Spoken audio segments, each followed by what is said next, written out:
Assalamualaikum warahmatullahi wabarakatuh, saudara-saudariku sebangsa, setanah air, dan saudara Indonesia dimanapun berada. Saya ingin share rekaman video diskusi Persadi, pergerakan seluruh advokat Indonesia dalam menyikapi polemik single bar dan multi bar di organisasi advokat di Indonesia. Dan ini saya rekam pada tanggal 13 bulan Desember tahun 2024 di Hotel Luxury Inn Arion Rawamangun. Acara diskusi ini diikuti oleh lawyer-lawyer ataupun advokat-advokat Persadi DKI Jakarta, yang mana kegiatan ini langsung dipimpin oleh Ketua DPD Persadi DKI Jakarta, yaitu Bapak Irjen Pol Purnawirawan Abdul Ghafur. Yang menjadi tuan rumah adalah Bapak Irjen Pol Purnawirawan Anang Syarif, dan yang menjadi moderator adalah Sekjen DPD Persadi DKI Jakarta, Bang Iskandar Halim Munte. Mari kita simak bersama diskusinya.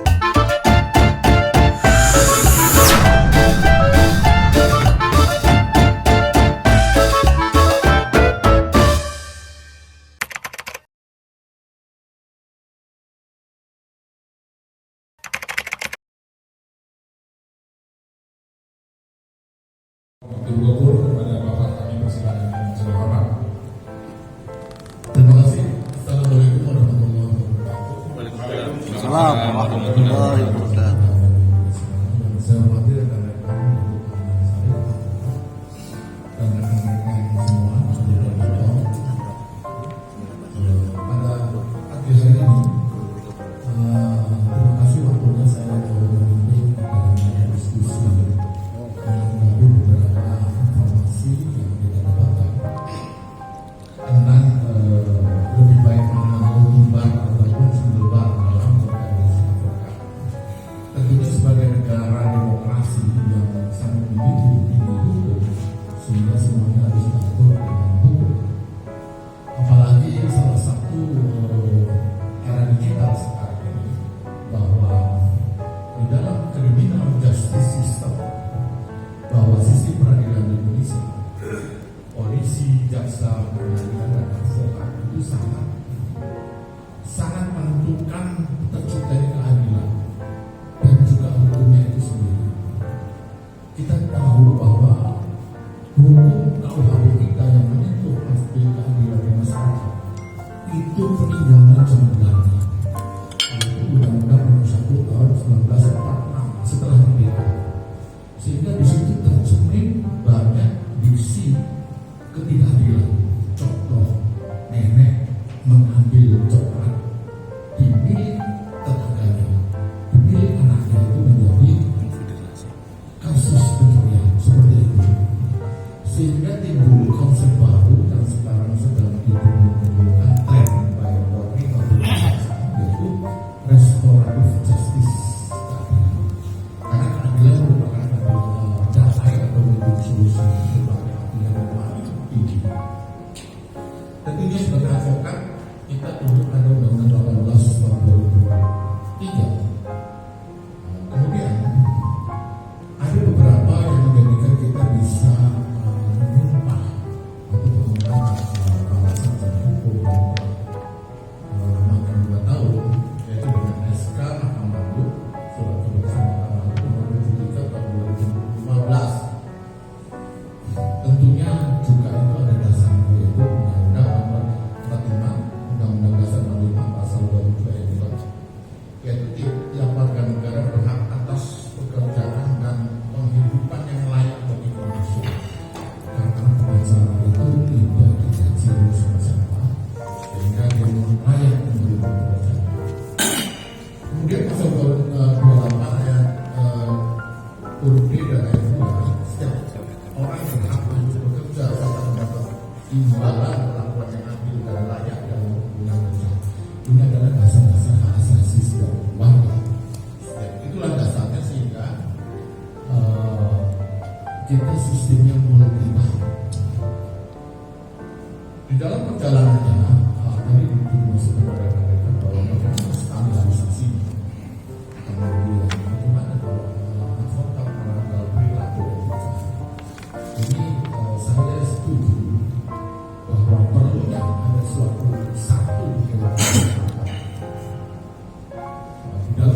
organisasi advokat Indonesia ini ada satu dewan kehormatan yang terwakili oleh organisasi advokat-advokat yang lain dari sana. Tapi yang sudah ini perlu juga pembatasan, tidak terlalu berlebihan, tidak ada OA-OA baru, karena Indonesia sudah terlalu banyak organisasi advokat orang berapa? 70 berapa? Banyak sekali, sehingga sulit mengontrol. Tapi bagaimana kontrolnya itu melalui hukuman etika, karena etika apabila tidak diukur nanti dia akan bisa mewujudkan suatu kriminal. Itu kemudian jadi perlu ada pembatasan dalam arti tidak usah terlalu banyak yang sudah tahu, karena kita juga berdasarkan surat izin dari Kumham artinya ada AU. Kemudian kalau yang sudah seperti ini seperti notaris sudah ada organisasi tidak satu, begitu juga ID juga sama gitu. Perlu ada satu yang membatasi etika. Ini pendapat ini juga ada masukan dari Profesor Dr. Laude Gusti yang dulu bisa dari jadi itu mungkin ada pendapat dari rekan-rekan, biasanya dari dari Dr.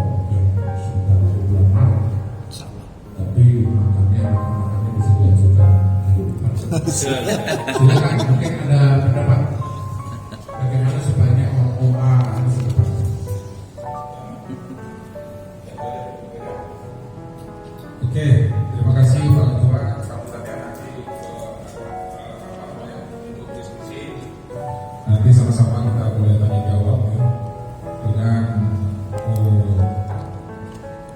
menyampaikan atau mengedepankan etika itu sebagai advokat.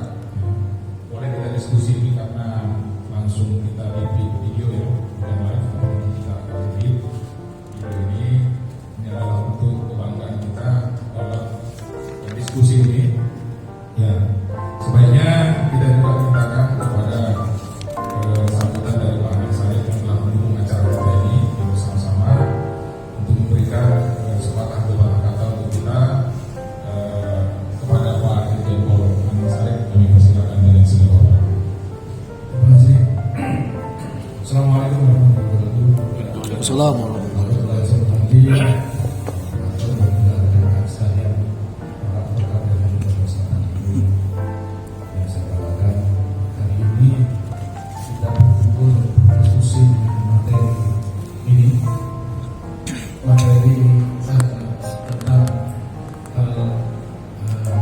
Keberadaan dari para advokat ini berawal tentunya dari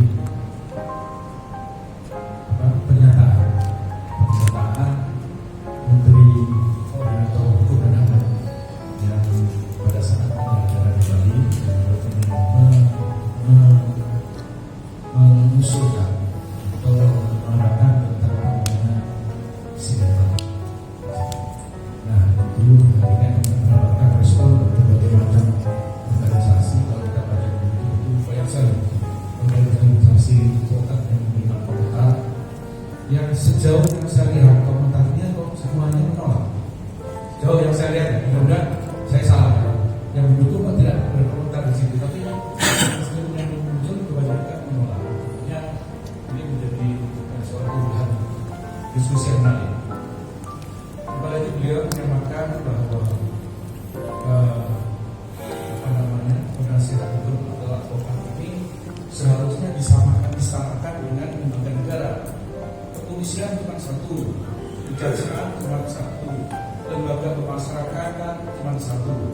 Jadi nggak perlu harus banyak advokat, banyak organisasi advokat, harus tidak satu.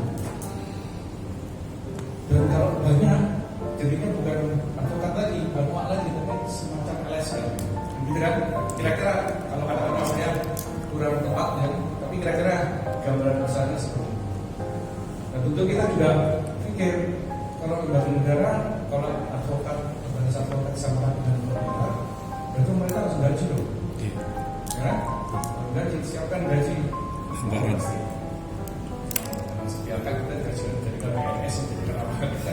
Jadi aneh kan ini ya, kita harus digaji. Padahal dalam undang-undang advokat ini disebut tentang honorario.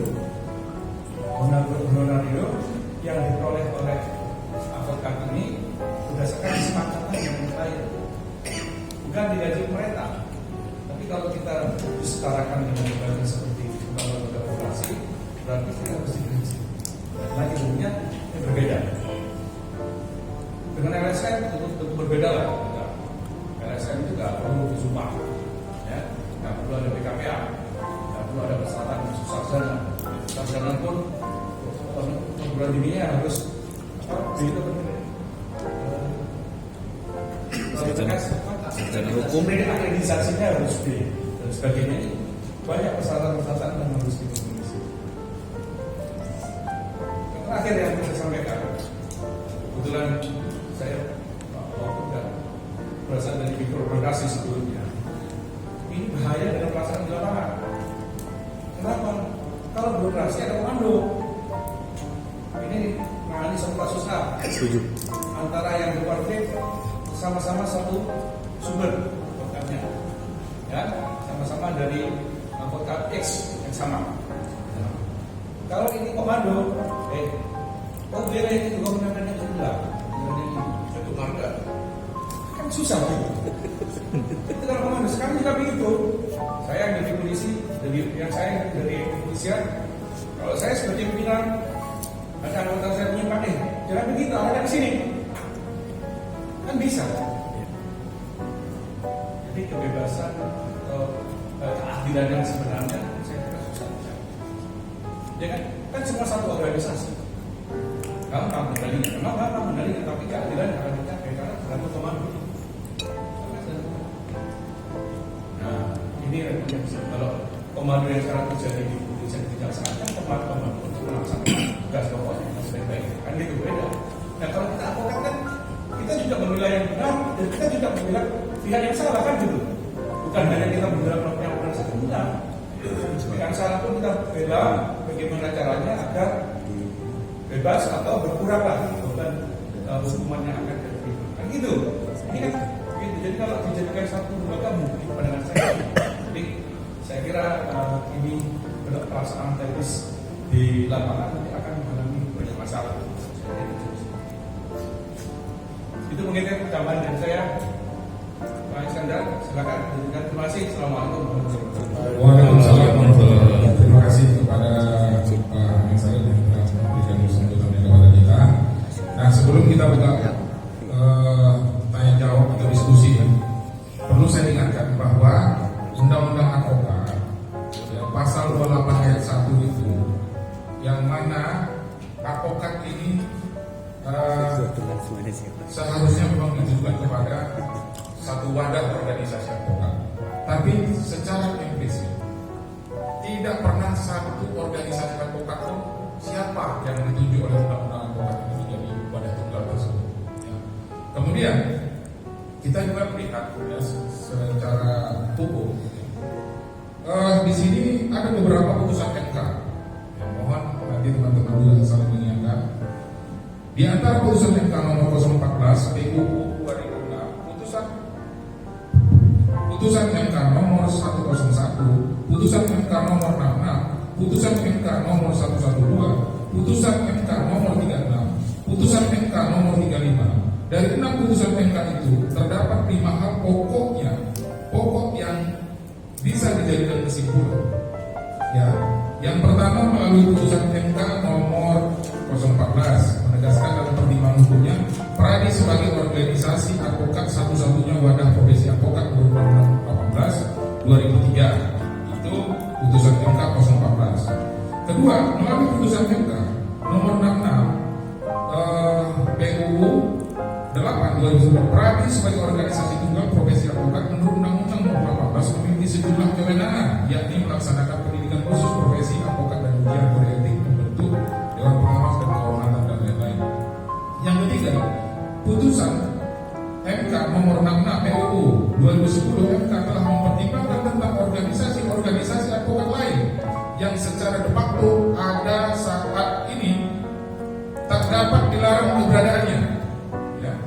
Sebab konstitusi dijamin kebebasan berserikat dan berkumpul sebagaimana dijamin pasal 28 dan pasal 28B ayat 3 Undang-Undang Dasar 1945. Jadi itu putusan MK yang 66.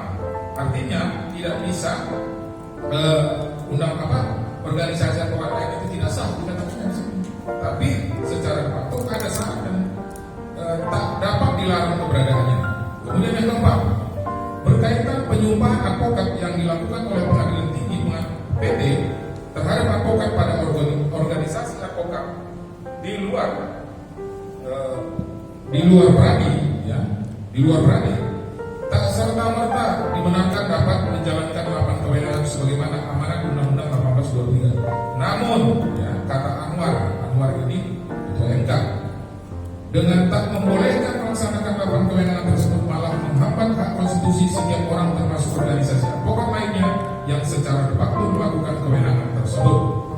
Ini sebagaimana dijamin pasal 28D ayat 2 Undang-Undang Dasar 1945. Lanjut yang kelima, berkaitan sebagai advokat yang tetap menginginkan wadah tunggal organisasi advokat atau diubah menjadi bentuk organisasi multibar sistem, MK telah menegaskan dalam putusan MK nomor 112 PUU 12/2014 dan putusan MK nomor 36 PUU 13/2015. Menurut Anwar, melalui dua putusan MK tersebut, MK berpendirian single bar atau multibar sistem. Prinsipnya bagian dari kebijakan hukum yang menjadi kewenangan pembentuk undang-undang open legal policy yang menentukan sesuai kebutuhan organisasi advokat di Indonesia.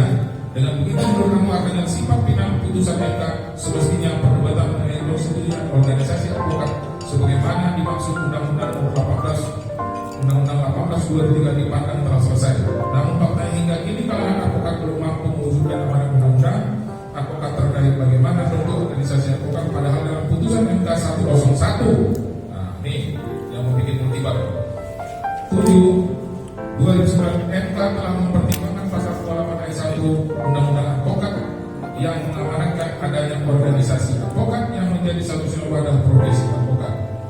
Dan kemudian ada surat edaran Mahkamah Agung, ya, nomor 71 atau 75, siapa ingat?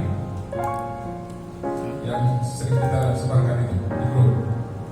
Surat edaran Mahkamah Agung bahwa bisa disumpah, ya, advokat itu selain pradi dan oleh organisasi lain, yaitu SMA nomor 75 tahun 2015. Nah, barangkali inilah landasan-landasan mengapa organisasi advokat sampai saat ini tidak bisa single bar, multibar, karena undang-undangnya, konstitusinya sudah jelas ada. Hanya sangat disayangkan sekali kemarin pernyataan daripada Menteri Hukum dan HAM, apakah beliau tidak membaca putusan-putusan ini dan termasuk undang-undang advokat, bahwa tidak ada secara fakta dan nyata bahwa peradilan satu-satunya organisasi advokat. Bukan.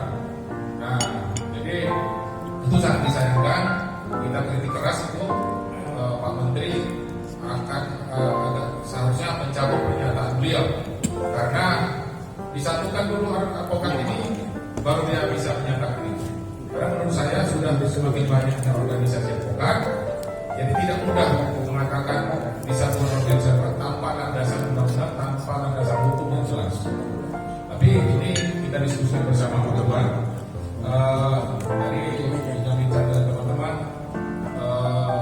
Kalau mau disatukan organisasi advokat itu sangat sulit, tapi paling tidak dewan kehormatannya ada satu yang dikontrol oleh pemerintah. Barangkali itu.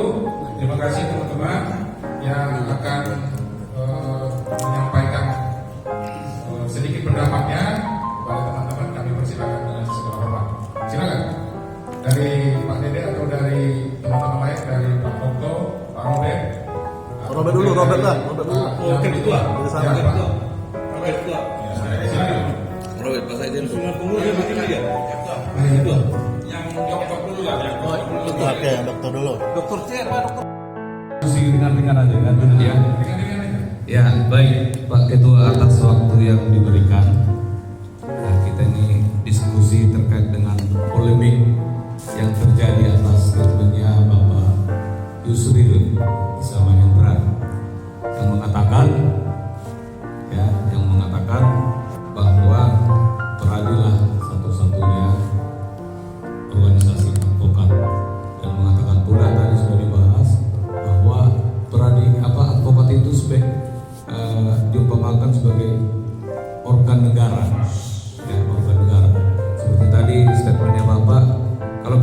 bukan negara berarti kita harus digaji negara dong. Ya, ada golongannya. Berbeda. Namun kita ini honorariumnya tadi dari klien, kesepakatan kita dengan klien. Dari situ sudah jelas bahwa kita ini bukan organ negara. Jadi kita ini independen di luar itu. Menyikapi terkait dengan Peradi adalah salah satu atau wadah tunggal organisasi advokat. Saya selaku pribadi sangat menolak keras itu karena kita memang ya sudah bersaing dan ini kita sudah diakui oleh negara. Beberapa kali sudah melakukan pengangkatan sumpah advokat. Tapi kami sebetulnya menginginkan kita lebih kepada mendorong dibentuknya salah satu Dewan Kehormatan Nasional. Kita mendukung itu.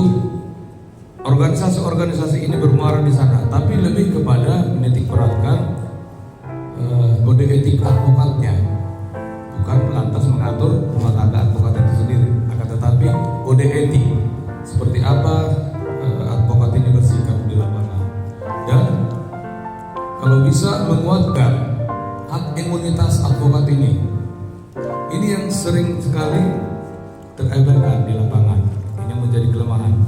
Kita di lapangan melindungi klien sudah dikatakan ini adalah sebagai penghalangan penyidikan, sehingga penyidik ini punya dasar untuk menetapkan advokat ini sudah sebagai PSK. Namanya kita sudah diberikan kuasa, ya otomatis kita harus melindungi klien, baik di dalam penyidikan ataupun di rumah. Nah itu barangkali dari saya, izin Pak Ketua, kalau single bar yang dikatakan Peradi itu saya kurang setuju, karena Peradi sendiri pun ada 3. Peradi yang mana ini? Tapi kalau multibar ya it's okay. Ini kita sudah memang multibar, undang-undang memang mengatur itu. Ya, tapi kita sepakat untuk pembentukan Dewan Kehormatan Nasional yang menitik beratkan di sana kode etiknya advokat dan membahas masalah hak imunitas advokat. Demikian, terima kasih Pak Ketua. Oke, terima kasih. Ya, perkenalkan saya Yabid Maniuruk. Saya anggota Persadi. Saya sebagai anggota Persadi punya 2 kartu dikasih apa saja. Ya, saya masih baru, masih anak-anak di advokat ini, baru tahun 97 bahasa saya. Jadi kan iya, timbulnya Peradi ini itu kan ada AI, IKAD, PSI dan lain gabung bersatu untuk mendirikan Peradi. Nah kami dari AI itu dari grup biru, kalau yang IKAD kan grup merah, PSI lain lagi, yang lain banyak itu bergabung untuk sepakat mendirikan Peradi. Cuman karena pengacara ini ya maklum lah kayak supir angkot. Supir angkot itu jago main slap strip kan. Nah juga pengacara jago main slap strip, jadi pecah banyak kan. Waktu perpecahan Peradi itu di 2016 saya ikut di situ. Enggak, yang di Makassar. Saya ikut situ ke ribut antara Juniper Girsang mau jadi ketum, Foto mau jadi ketum, Luhut juga mau jadi ketum. Itulah kan perangnya situ. Nah itu naik preman banyak itu kan dari Makassar itu kan. Nah situ enggak deadlock, pindah lagi Pekanbaru, ribut pula situ sampai meja kursi terbanglah kayak UFO itu kan. Nah itulah saya sebagai pengacara dari Peradi ini gimana ya. Akhirnya pecah lah, jadi sekarang alhamdulillah ada 7 kalau masalah Peradi ini ya. Peradi Perjuangan dan Peradi lain-lain itu kan. Jadi kita kalau dibilang malu nggak malu, dibilang apa, jadi kayaknya saya lihat Peradi ini kayak angkot yang di Bandung atau angkot yang di Bogor tak terkendali, jadi kan kayak banjir bandang yang di tsunami Aceh itu tak terbendung ini kan. Kalau bersatukan kata kemarin Profesor Dr. Yusril itu sudah pernah bersatukan dulu kan di hotel mana 3 itu kan, Juniper Girsang, Otto sama lo, udah parah itu tantangan yang diketahui oleh Menteri siapa tuh yang orang Yasona Lawli itu udah sepakat itu mau disatukan kan, cuman actionnya nggak ada sampai sekarang kan. Jadi akhirnya jago main silat semuanya kan. Kita di Peradi juga sebenarnya Pak Otto itu sudah tidak bisa lagi jadi ketua, cuman karena satu dan lain hal jadilah dia yang ketua yang ketiga kan, karena harus masa 2 kali dia jadi ketum ya. Akhirnya di slip itu satu periode yang lain naik lagi ya Bang Oto. Sebenarnya gimana gue bilang ya, ini hal-hal yang Mustahil. yang kayak gini-gini jangan sampai terjadi kayak Persadi ini kan. Tapi kalau saya lihat sih Pak Jenderal Abdul Gofur contoh nanti jadi ketum Persadi di next season ya gitu. Karena teman-teman waktu rapat di Grand Wisata itu kami udah bicara-bicara dengan Pasien Otoyu kan, kami suka nanti Pak Jenderal Abdul Gofur jadi ketum pengganti Sam Daeng yang orang baru itu. Kalau masalah kemarin itu kita kembali kalau ribut terus gini anggota pengacara dijadikan dulu aja kayak saya itu pernah punya kartu kuning. Sebelum kartu begini kita pakai kartu kuning dulu, kecil begini, selembar begini, kartu kuning. Jadi kemana-mana kita ajukan begitu kartu kuning itu kan, sama bas itu. Kalau sekarang kan banyak tuh merek-mereknya. Saya punya 3 kartu Pradi, Bersadi, sama AI. Nah, ini makanya saya mau tanya teman-teman, ada nggak yang ngulupin saya punya kartu OI kayak gini? Saya kasih, kalau dibilang 4, saya kasih Pak Iskandar ada 2 kartu Bersadi. Makanya juga saya bingung banyak banget ini katanya anggota grup-grup OI ini. Teman saya kalau untuk Bersatu, untuk sebagai Pradi Wali Para Tunggal ini bakalan jadi apalah. Nggak mungkin bisa terjadi ini kan. Tapi kalau mau dikembalikan kayak dulu saya ke zaman 97 itu dijadikan masuk ke PT jadi semua, jadi nggak ada lagi kata yang seperti ini, jadi semua daftar ulang masuk ke pengadilan tinggi. Kita dulu daftar ulang masuk ke pengadilan tinggi. Oke Pak. Nah itu aja menurut saya. Thank you.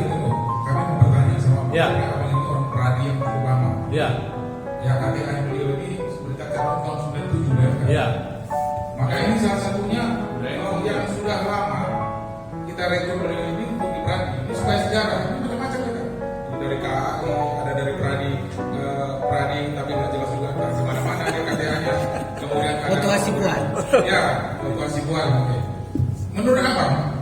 Ini saya tanya di video, ini yang saya videokan. Iya. Bisa nggak seorang advokat itu punya jabatan wakil menteri atau menjadi menteri? Bisa tidak? kalau dia sebenarnya harus mengundurkan diri dia kan. Bang Otonya Mengundurkan diri dari menteri atau wakil menteri atau dari ketua Pradi? mengundurkan diri dari ketua umum Pradi. Cukup. Itu aja. Kalau dari karena saya pernah baca di apanya itu ada RT-nya Pradi tidak boleh masuk dalam jabatan politik. Oke. Nah itu aja. Oke, terima kasih. Ya. Terima kasih kepada Bang Yapi Tua. Singkat padat tapi sangat luar biasa. Itu saja. Saya mencari pelanggaran aja. Kalau benar kita benar semua. Tapi ya kalau pelanggaran itu yang harus kita berikan, kita ingatkan kepada mereka. Ya, ini tidak saya videokan. Kawan-kawan yang masih mengantongi. Sabar. Terima kasih. Saya ingin memberi masukan dan tanggapan. Terima kasih kepada rekan-rekan yang pertama kalau masih Mungkin. Dan juga perlu adanya masukan kepada undang-undang imunitas yang masuk ke dalam advokat. Tapi setuju adanya satu konfederasi atau dewan kehormatan. Tapi kemarin itu pada kesempatan video sebenarnya muncul di media itu apa? Kemudian kalau Pak Otto berani memang yang paling mengkhawatirkan bahwa advokat itu standar profesi. Saya sebenarnya ingin membuat sekolah praktek profesi advokat 2 minggu bersikap betul, kemudian bagaimana cara dia menanyakan kepada saksi tersangka itu berdasarnya kita buat, termasuk bagaimana sistem pembuktian pidana, sehingga advokat yang sudah kursus di Persadi 2 minggu itu jago, khususnya dalam sistem pembuktian. 186 bagaimana redaksi yang harus bisa menyangkut, bagaimana mempertanyakan dalam sidang. Ini kadang-kadang kasihan karena pengacara baru itu langsung terjun.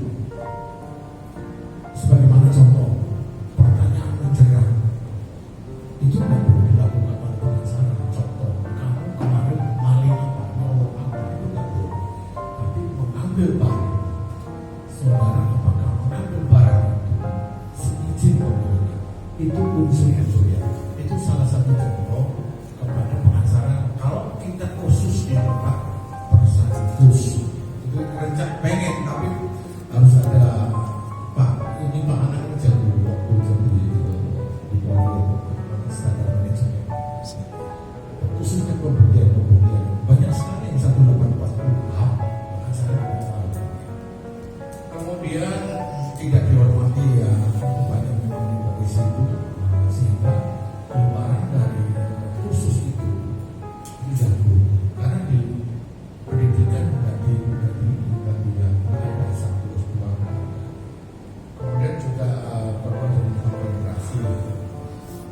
kemudian gini, saya tanya, sebenarnya advokat memberikan masukan pada negara.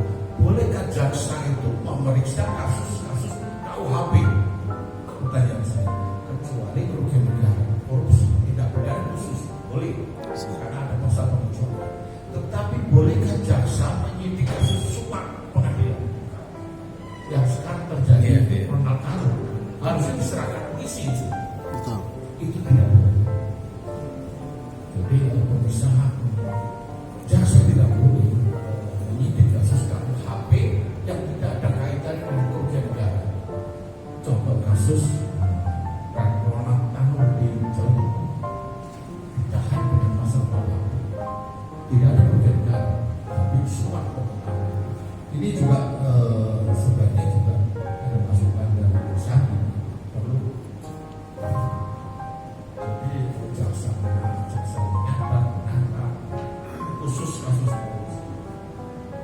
Saya kira saya menanggapi itu, kemudian selanjutnya silakan mungkin terakhir bornya si Pak Dede, karena Pak Dede itu kertas putih sama Pak Iskandar ini kertas putih didiskusikan bisa berdua.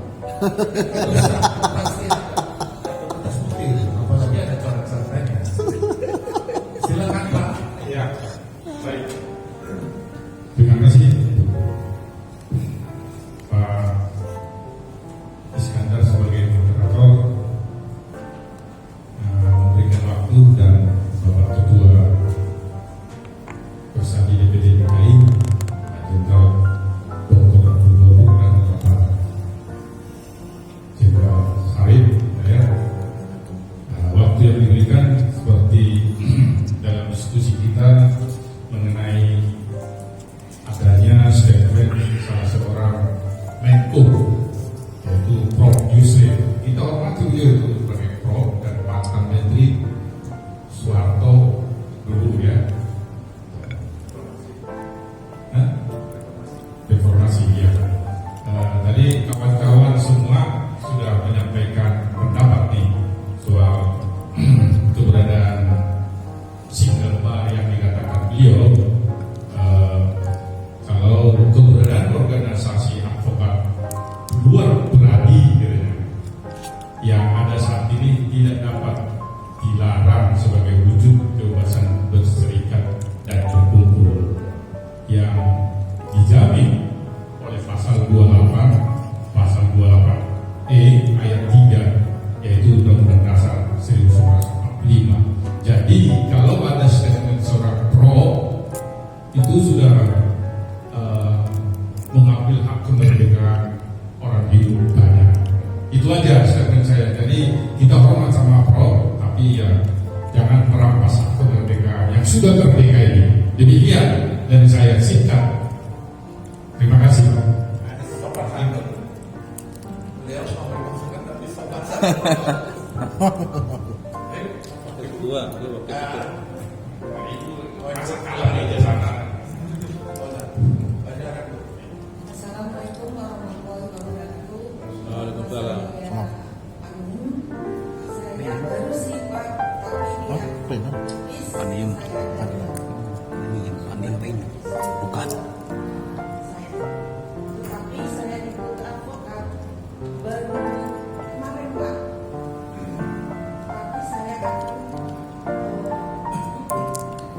mengambil inti-inti itu saya belajar ya untuk Pak Yusril, saya belum setuju. Contohnya seperti serikat buruh atau serikat pekerja itu mengatakan itu ada konfigurasi. Sekarang aja sudah konfigurasi serikat pekerja. Makanya bagaimana win-win solusinya untuk ke depan persada itu biar maju. Ibu setuju nggak kira-kira persadi wadah tunggal advokat? Terima kasih.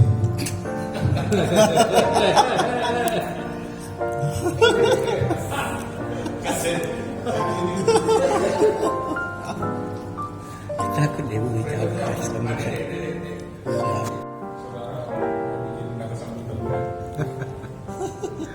Ya, terima kasih kepada Pak Restoros dan kemudian kepada Bu Maniam ya.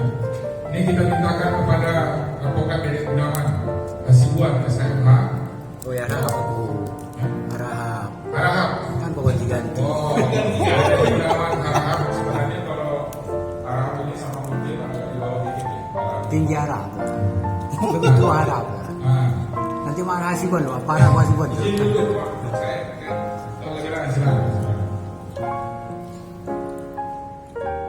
Itu kami sebagai moderator diskusi bersadi pergerakan semua advokat Indonesia dan yang dipimpin oleh Bapak Ketua Irjen Pol Purnawirawan Advokat Dr. Abdul Gofur SMH. Pertanyaan kami begini, Pak Dede, ya. Simpel saja. Mungkin saudara bisa menceritakan lahirnya Pradi ya, sehingga menjadi advokat tunggal yang dulu dikatakan. Karena kami ini adalah, saya ini secara pribadi adalah sejarah ya, yang mana dulu ketika kita bersidang selalu ditolak oleh majelis hakim dikarenakan kami tidak punya berita acara sumpah. Karena pada saat itu Ketua Mahkamah Agung memberikan perintah kepada Ketua PT seluruh Indonesia. Bahkan ada Ketua PT yang dipecat, yaitu Banda Aceh, kemudian Manado, kemudian Ambon, kalau nggak salah, itu dipecat oleh Ketua Mahkamah Agung gara-gara menyumpah organisasi advokat dari KAI. Nah, pertanyaan saya, karena ini ada juga Bang Yapi Tua yang telah menyampaikan tadi, kemudian Pak Dede juga yang lahir dari Pradi, bagaimana sejarahnya Pradi itu bisa muncul? Dan berapa kali jabatan seorang ketua Pradi, berapa periode, dan apakah bolehkah ketua organisasi advokat itu ya menjadi pejabat di pemerintahan, dan bagaimana dulu proses pemilihan ketua di organisasi Pradi itu sehingga terpilih lagi beliau lagi, karena saya mendapatkan informasi itu masing-masing setiap provinsi atau kota hanya 7 orang diundang untuk memilih ketua. Padahal advokat itu banyak. Tapi masing-masing DPC itu 7 orang yang dikirim ke Jakarta, ke pusat atau dimanapun tempat munas untuk memilih ketua organisasi Pradi. Nanti juga kami minta pendapat dari Bang Yapi Tua. Apakah yang ingin saya sampaikan ini benar atau salah, nanti dikuatkan. Apa pernah sebagai ketua pengurus DPC? Pernah. Nanti abang jawab. Ini sekarang kita mintakan kepada advokat Dedek Hasibuan. Harap saya kami persilakan. Baik, terima kasih. Salam takdim saya kepada Jenderal selaku Ketua Persadi dan juga Pak Jenderal Anang Sarip, dan terlebih wabil khusus salam penghormatan yang setinggi-tingginya kepada saudara moderator yang menurut saya terlalu berapi-api pada pagi hari ini. Jadi dan juga salam kepada rekan-rekan sejawat, semoga tetap dapat menjaga integritas dan kredibilitas selaku advokat. Baik, meskipun pertanyaan saudara moderator ini bukanlah masuk ke dalam substansi tema atau diskusi kita pada pagi hari ini, namun akan saya jawab secara singkat sebelum saya akan menjelaskan secara panjang lebar terkait dengan polemik yang sedang kita diskusikan pada pagi hari ini. Baik, sejarah berdirinya Pradi itu atas dasar meleburnya beberapa organisasi advokat yang pada saat itu berjumlah 8, yang tujuan awalnya satu sama, dengan keinginan yang sama, dengan keinginan yang kuat agar supaya marwah organisasi advokat ini dapat dipercaya atau memiliki level yang sama dengan aparat penegak hukum yang lain. Nah, dengan meleburnya beberapa organisasi advokat, kemudian lahirlah Persadi pada bulan Desember. Nah, kemudian ya sebagaimana yang kita ketahui, tentu yang namanya organisasi profesi harus mempunyai dewan etik atau dewan kehormatan. Nah, ini adalah bagian dari poin yang nanti akan kita diskusikan lebih lanjut. Baik, saya kira itu saja ya kalau untuk mengenai organisasi ini. Kita kembali kepada topik pembicaraan kita yang sangat fenomenal menurut saya pada pagi hari ini. Jadi begini, kalaulah hanya bicara kekhawatiran kita pada hari ini yang berkaitan dengan eksistensi. Kenapa saya katakan eksistensi? Karena saya menilai yang mempersoalkan terkait dengan statementnya Prof. Yusri itu, mohon maaf tidak mengecilkan atau mengesampingkan OA yang baru lahir, itu adalah rata-rata dari OA yang baru lahir. Kenapa? Mungkin bisa saja dugaan kami, koreksi jika salah, mungkin mereka takut eksistensinya akan menjadi tereliminir. Tapi kenapa harus mengkhawatirkan itu? Lebih baik saudara asah kemampuanmu sebagai advokat. Nanti insya Allah saya yakin dan percaya ada win-win solution yang lahir terkait dengan apa yang saudara khawatirkan.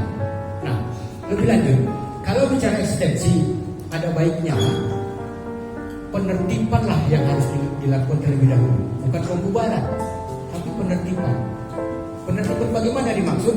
Nah, sumber polemik itu ada pada surat Ketua Mahkamah Agung nomor 73 tahun 2015, yang mana surat Ketua Mahkamah Agung nomor 73 tahun 2015 ini yang telah membatalkan surat Ketua Mahkamah Agung pada tahun 2010. Nah, pada saat lahirnya surat Ketua Mahkamah Agung tahun 2015 ini telah memberi ruang sebebas-bebasnya kepada organisasi advokat manapun yang mempunyai badan hukum untuk mengajukan penyumpahan di pengadilan tinggi.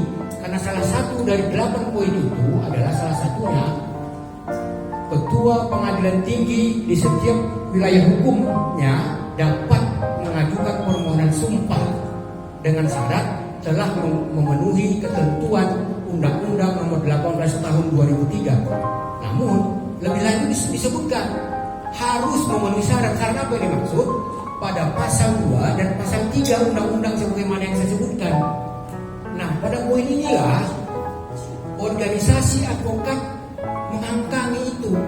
Kalau memang kita ini mau dipandang bermaruah, ayo dong laksanakan apa yang diperintahkan oleh undang-undang.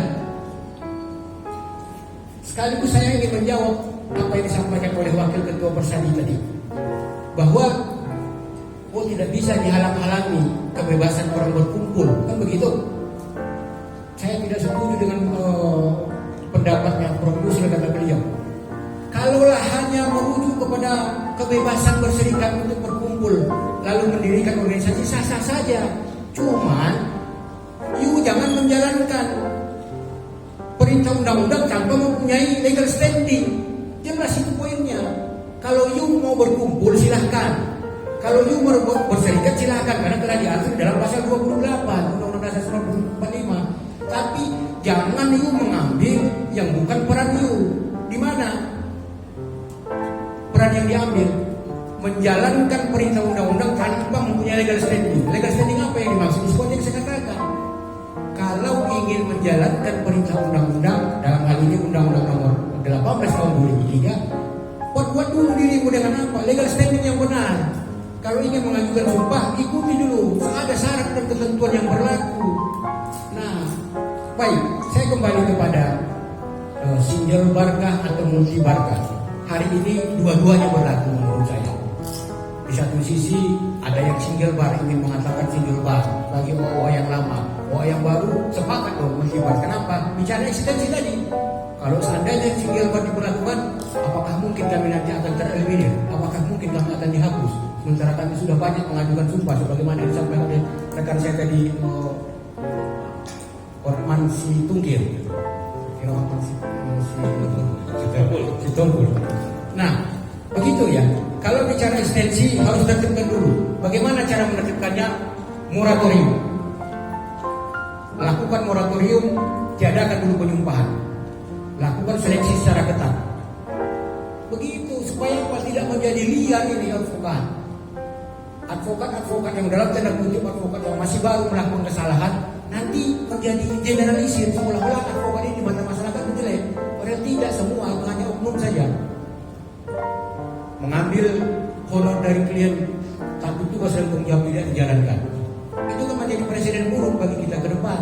Maka maksud saya diadakan moratorium, hentikan atau cabut itu SK MA nomor 73, kembali kepada SK MA nomor 89 tahun 2010. Tidak ada lagi penyumpahan kecuali yang diajukan oleh pengurus peradi. Kenapa? Itu amanatnya bunyinya surat ketua Mahkamah Agung nomor 89 itu. Bukan saya sekali lagi saya katakan, saya tidak mengesampingkan atau mengajukan OA yang telah lahir atau yang baru lahir. Tapi ini supaya ditertibkan terlebih dahulu. Bagaimanapun saya kan bagian dari keluarga Persadi ya, karena saya sering diundang untuk menjadi pemateri PKPA ya, gitu ya. Tapi saya harus objektif, ini pendapat saya pribadi. Kalau saudara-saudara yang lain kurang berkenan silahkan nanti bisa dikoreksi. Nah, namun jika tidak memungkinkan untuk moratoriumkah namanya atau menjadikan ini single bar, maka kami memberikan pilihan yang lain. Apa itu? Supaya melahirkan win-win solution, maka jalan satu-satunya adalah membentuk Dewan Kehormatan atau Dewan Etik bersama. Ini memang tidak mudah, ini bukan kerja yang mudah, tapi ini membutuhkan perhatian dan konsentrasi yang amat serius. Saya sekaligus mengkritisi moderator itu ada keliru menyampaikan bahwa Dewan Kehormatan akan diintervensi oleh pemerintah. Tidak bisa. Dewan Kehormatan itu independen, tidak bisa diintervensi oleh lembaga manapun supaya dia mampu objektif dalam menjalankan tugas dan fungsinya. Tidak bisa diintervensi. Jangankan oleh pemerintah, oleh organisasi advokat sendiri tidak boleh mengintervensi kinerja dan fungsi dari Dewan Etik itu. Supaya apa? Kinerja mereka bisa dijalankan secara objektif. Jangan nanti mentang-mentang ini dari putusan OA-nya yang melakukan kesalahan, lalu dia akan bisa melahirkan sebuah keputusan yang tidak objektif begitu.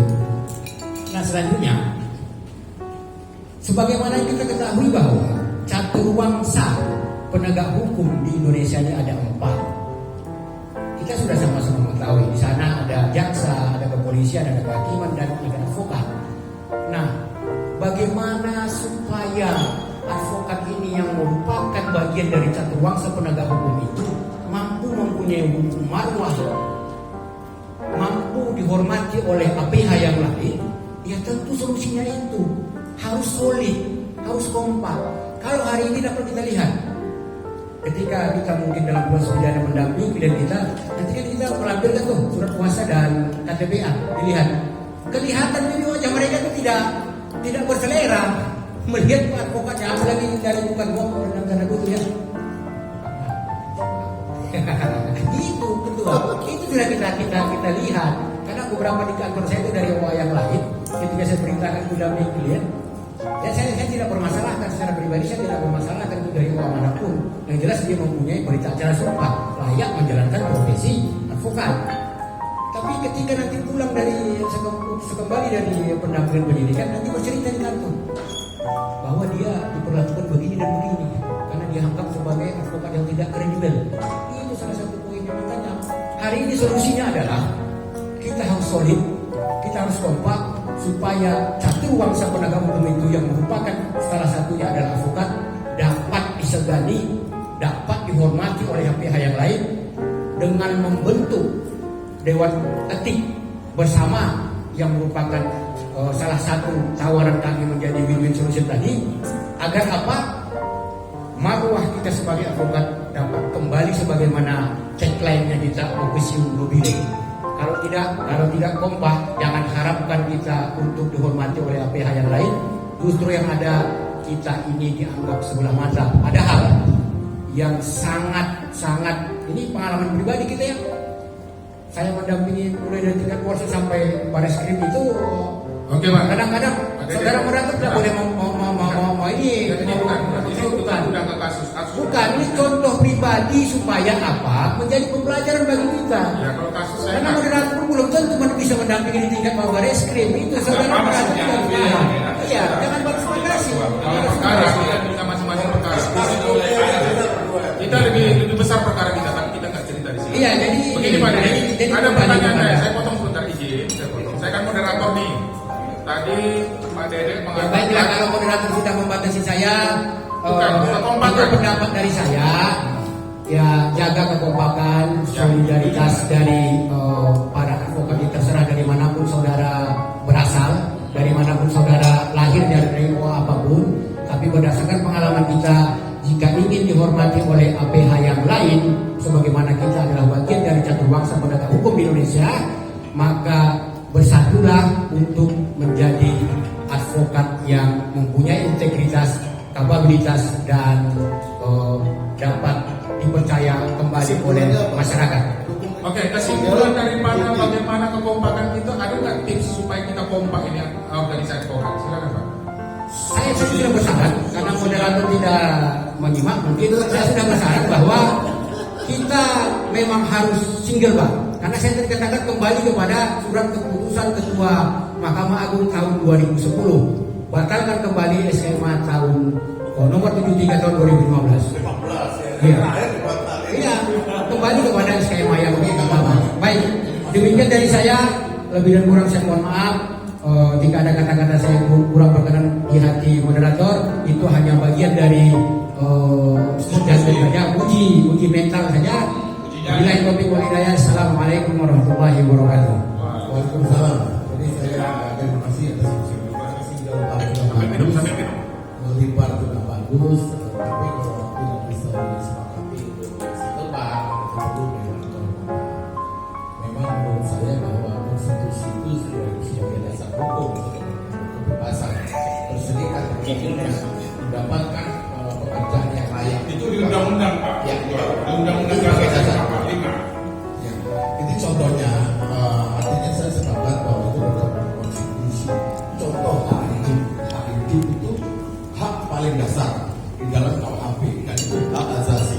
Dan itu ketika kita melakukan suatu pembunuhan, itu hak dasar manusia. Jadi wajar kalau itu menjadi dasar daripada motivasi. Gitu kan. Jadi sama-sama bagus ya, single bagus. Saya tertarik juga perlu ada standar profesi juga bagus.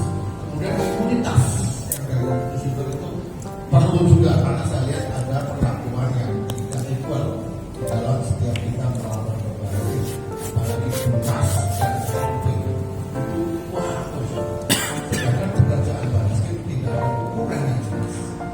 Jadi polisi baik itu sebenarnya ada ukuran. Berapa jamkah dia membuat LP, berapa jamkah dia mendatangi TKP, itu harus ada ukuran. Ini juga saya ingin memberikan masukan kepada polisi negara. Polsek baik ketika ada TKP berapa jam itu juga harus ada di dalam polisi baik. Itu kan sekarang ini polisi baik, begitu juga saya menginginkan advokat standar profesi ini harus jelas, kemampuan yang jelas, kemampuan dasar advokat itu beda-beda. Kalau dari mungkin yang OA-nya yang telaten mengajar bagus, tapi kalau OA-nya yang sembarangan, apa itu barang bukti tidak tahu. Saya jelaskan, barang bukti tidak pernah ada di dalam alat bukti yang sah 184, tetapi dalam peradilan hampir tidak ada putusan yang tidak ada barang bukti. Alat bukti yang sah itu 184 kuhap, keterangan saksi, surat petunjuk, pengakuan terhadap terakhir ahli air, kedua ahli surat petunjuk dan keterangan. Barang bukti tidak pernah ada di sini. Tetapi bukti alat pendukung pembuktian yang tidak pernah berbohong itu kalau saksi bisa itu tapi Masih tidak pernah berbohong. itulah kuhap baru. Saya menginginkan bahwa barang bukti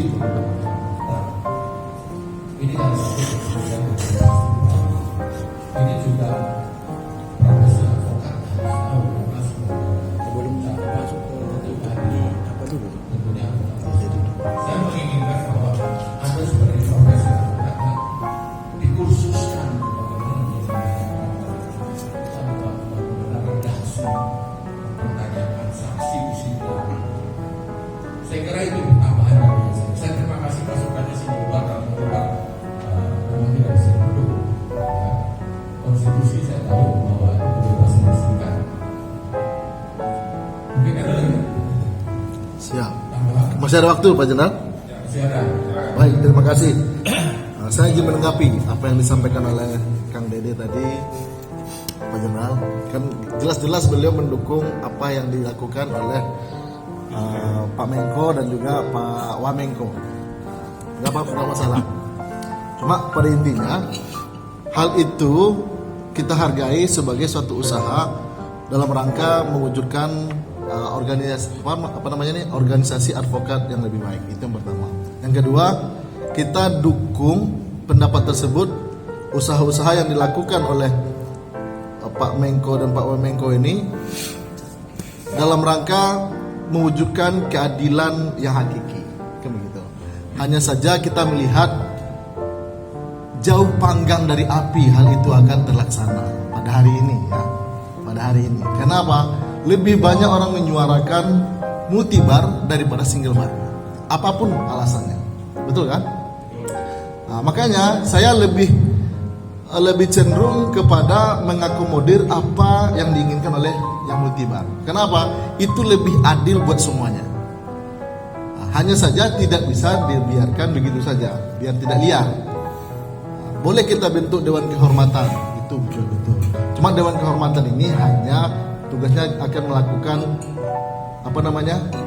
pengawasan dan juga penegakan etik jikalau ada advokat yang melanggar. Namun jikalau kita ingin agar advokat secara keseluruhannya ini bisa terbina dengan baik, tentu kita butuh organisasi yang lebih besar yang bisa mengakomodir semua OA-OA yang ada, yang pasti tidak akan mau bubar mereka. Siap, yaitu dengan cara membentuk konfederasi tadi. Karena konfederasi ini tidak hanya masalah pengawasan dan juga penegakan etik, juga untuk melakukan pembinaan terhadap standar profesi advokat. Juga akan mengatur terkait kualitas pembinaan kualitas advokat dan lain sebagainya. Tentu kita butuh agar tidak satu-satu OA ini yang berhubungan dengan pemerintah sesuai dengan kepentingannya.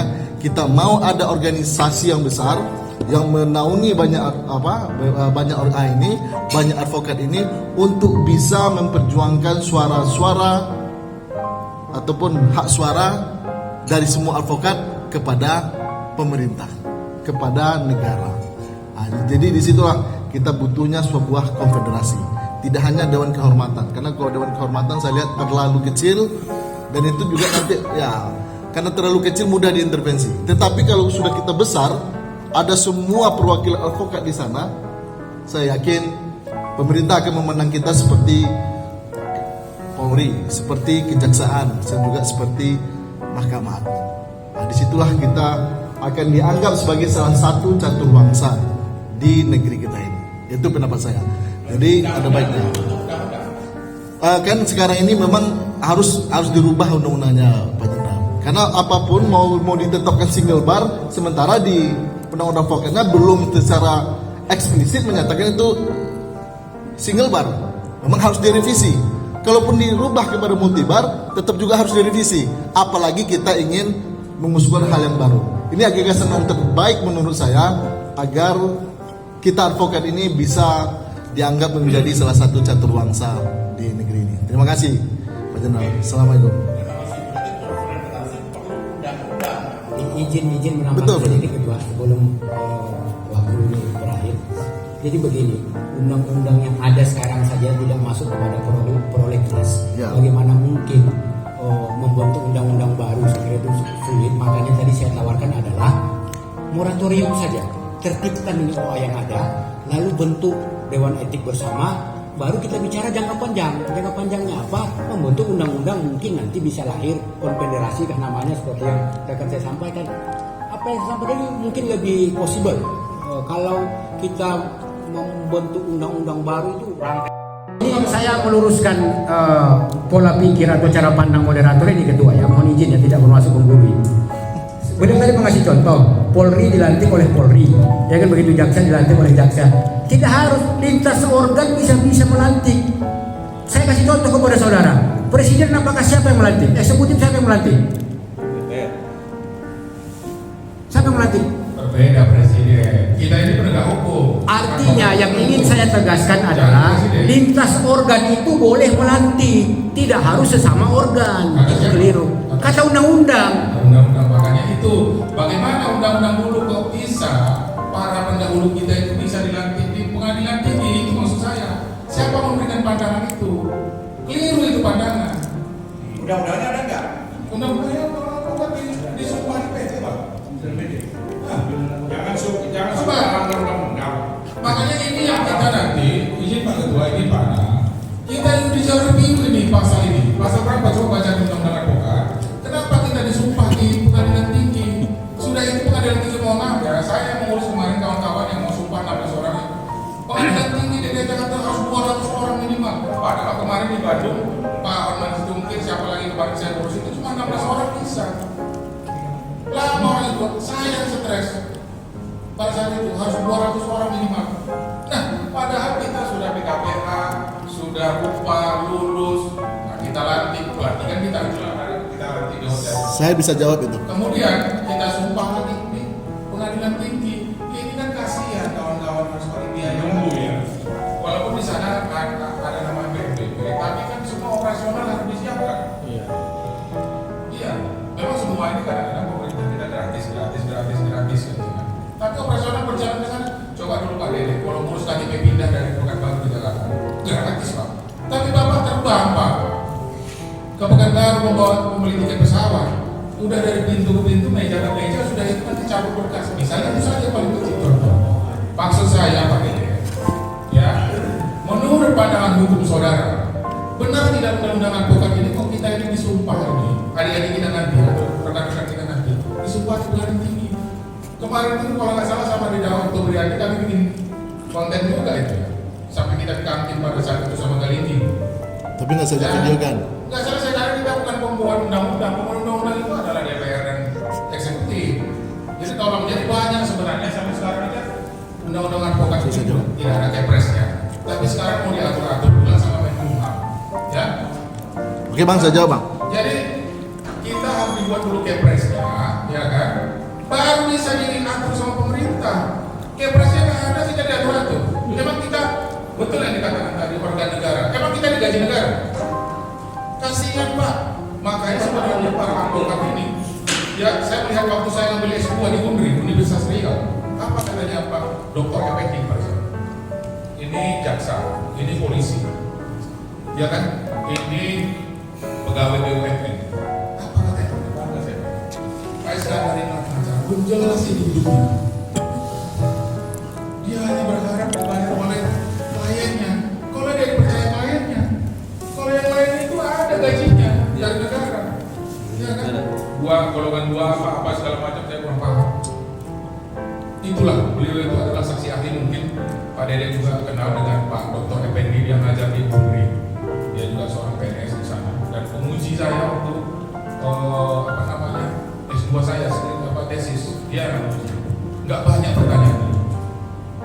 Dia memang karena sering dipakai sama polisi di Polda Riau sama pengacara ketika sidang prapit saya pernah pakai. Kemudian tentang pemalsuan surat pernah saya pakai dulu, ya kan? Dan kemudian ada juga dosen di UIR, dia ahli pidana, saya pakai. Kenapa? Kalau saya menanya minta tolong pada beliau karena saya mahasiswanya. Kalau orang lain Pak Iskandar minimal 20 saya minta. Jangan bicara perkara Bang. Ya, maksudnya contoh ini. Jadi maksud saya kembali kepada advokat. Ya ini selamat datang ini Pak Usman dengan Pak Purba. Mereka di Prapit, ya kan, kesimpulan hari ini ya. Jadi saya sangat miris. Ya marilah nanti Pak Dede Gunawan ya siapkan kawan-kawan Kementerian ini siapa ya izin Bapak Ketua. Kita akan judicial review undang-undang advokat.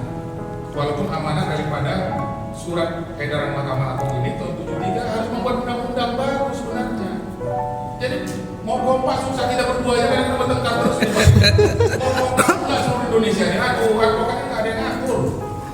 Ya. Kompak dulu kalian berdua kan? Nah kalau dia misalnya dapat dari sini, itu strategi advokat saja. Ya kan? Seperti Pak Usman, Purba, mereka ini dijadikan sebagai kuasa daripada praktik. Nggak dibayar Pak. Kenapa tetangganya yang merasa itu tidak diperlukan? berbuat sama tetangganya. Betul Pak Udi ya? Nah itu, jadi kita nggak bisa Dijengkali Pak Ketua. tapi kadang-kadang seperti itu. Dijengkali. Di apa? Ditikung. Seperti Bukan. yang katakan tadi bahwa sekali tanda tangan di pintu pesawat tadi dikasih $150. Ya kan luar biasa, tapi saya curiga kok nggak taken kuasa kok dapat $150 juta. Dijengkali itu nggak ternilai gitu, maksudnya nggak bisa Jadi dinilai. begitu. Ya, saya jawab dulu. Tapi Pertanyaan tadi nggak dijawab sama ini, bisa jawab. Sebentar. Ada kira-kira pandangan yang dari Pak Ang mungkin setelah ini nanti waktu kita minta pendapat lagi. Silakan Ini dari pendapat kawan-kawan, silakan. Siap. Sebentar Pak, kami syuting. biasa. Yang penting nanti tolong Pak Sarah dan isu ini adalah isu ini dijadikan satu tema dari kita. Memang terjadi sengketa perbedaan pendapat yang luar biasa.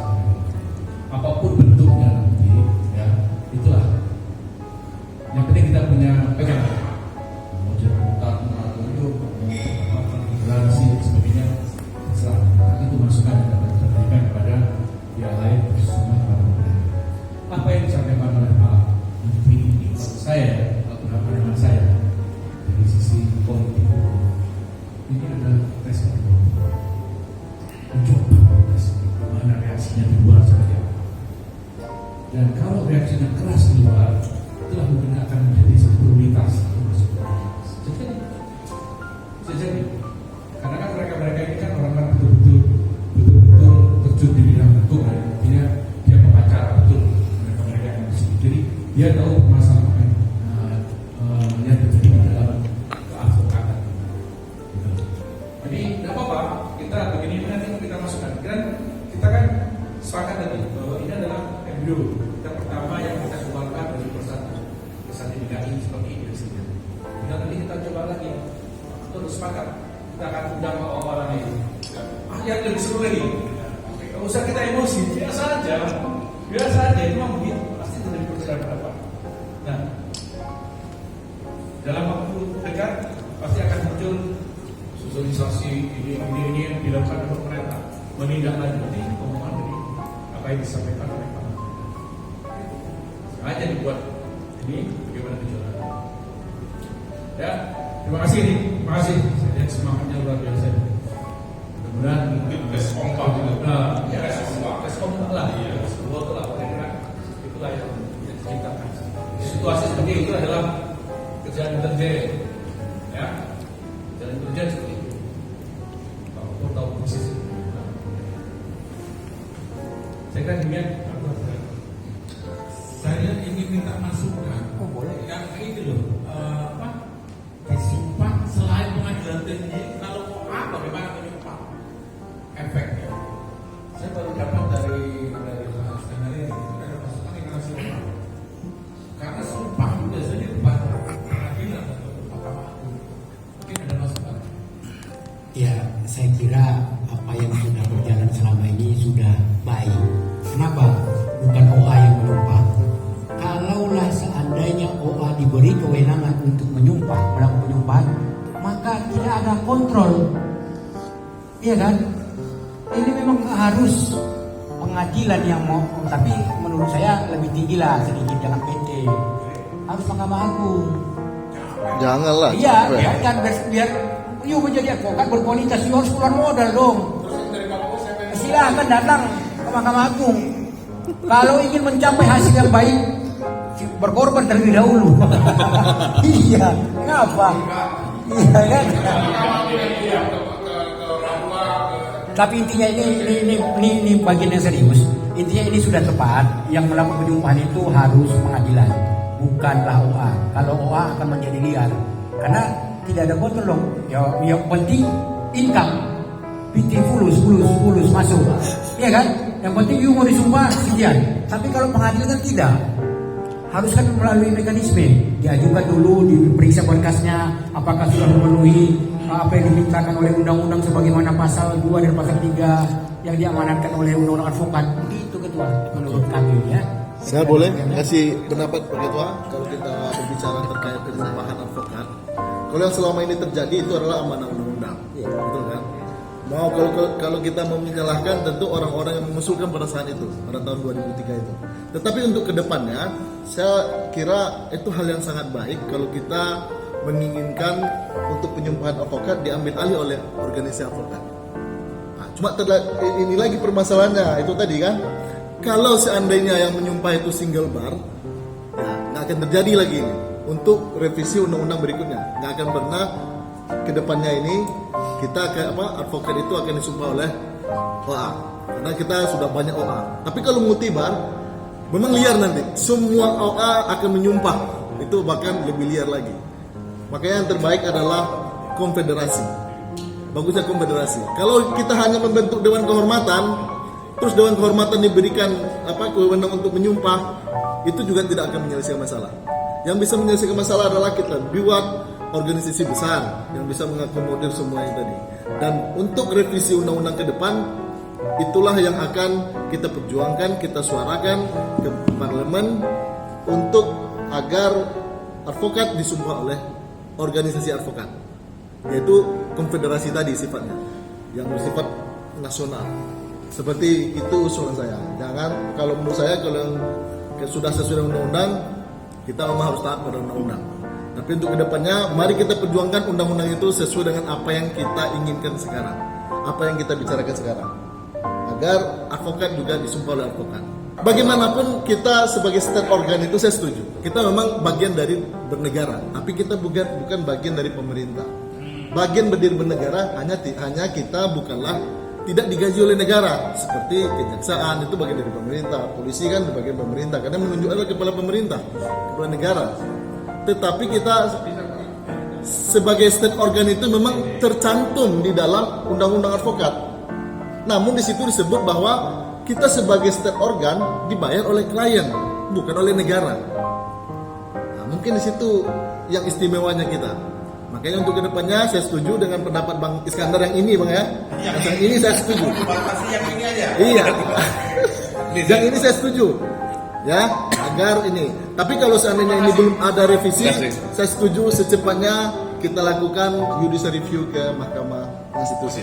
Namanya juga usaha, betul kan? Tapi kalau kita tidak berbuat apa-apa, ini tidak akan datang. Terima kasih. Saya sepertinya memang sependapat dengan Bang Dede ini, ya. You can call me Gunawan. Gunawan, Iya. Oke. Thank you. Dede Gunawan, Pak Dede Gunawan. Ya, kenapa? Saya pikir disitulah kehadiran negara terhadap advokat ini kan gitu. Kita ini organ negara. Kita Nah ini salah lagi nih organ negara dia bilang. Bukan di undang-undang advokat itu udah dibilang kita state organ. Jadi kita memang bagian dari negara. Cuma kita tidak digaji oleh negara. Kita bagian dari negara tapi yang independen kan begitu. Betul. Tidak digaji oleh negara. Betul. Nah, dan kita negara jadi dan saya negara. pikir regulasi yang sekarang ini sudah benar. Jadi OA itu menyaring calon-calon advokat dari segi tadi persyaratan segala macam, ya kita disumpah di PT. Nah di sanalah hadir negara itu untuk menstempel kita, hadir negara terhadap organisasi ini, anggotanya ini. Itu benar ya. Nah, kecuali tadi kalau dibilang konfederasi, nah siapa yang mengangkat konfederasi ini? Tadi seperti Polri yang mengangkat Polri, Kapolsek. Nah, tapi Kapolri-nya kan presiden yang mengangkat. Kementerian Agama yang ini yang menyumpah. Sama aja ketua, Iya. advokat juga pakai gitu. Kecuali izin ketua, nanti misalnya terbentuk satu wadah tunggal yang dibilang tadi konfederasi kah atau kode dewan etik nanti ada. Nah, yang melantik kode ketuanya nanti Presiden. itu dari presiden. Nah, itu mungkin boleh. Iya. Nah, sekarang kan tidak. Sekarang kan tidak begitu. Belum ada. Nah, itu dia makanya saya pikir regulasi sekarang sudah benar. Negara itu hadir di setiap organisasi advokat yang ada. Demikian, terima kasih. Terima kasih ya. Jadi pendapatan itu pendapat itu boleh beda. Sedangkan pendapatannya Beda-beda. Pendapatannya luar biasa. Pendapatan dibandingkan saya sendiri pendapatan dia. Jangan lupa nanti minta pula yang lain, gak enak ya. Kita biasanya pakai surat kuasa dapat pendapatan, dia tambah surat kuasa dapat juga dia. Oke, kita mau Jumatan dulu. Nanti setelah Jumatan kita makan bersama, sudah disiapkan. Ya. Nanti ini belum lagi nanti pandangan dari Pak Galinggi, Pak Wali Usman. Betul. Karena ini hotel kita sampai jam 2 nih, Pak. Nah, nanti siapa kalau kembali dari ke sini, karena jam 2. Foto bersama dulu. Foto dulu lah, biar tayang di media. Nanti ini kan Kenapa, kita Firman? ke media nih. Dokumentasi. Media sudah siap, nanti kita minta pandangan dari Pak Gofur, kemudian Pak Sulak, Pak Anang, ya. Ya. Tentang masalah hirup pikuk apa namanya yang dikatakan oleh Carut Marut. Kekisruhan. Jadi kita mau ya ini kayaknya kurang senang ya begitu berbicara dari dulunya, nggak senang ya begitu dari diskusi. Tapi nggak apa-apa, kita suka kami.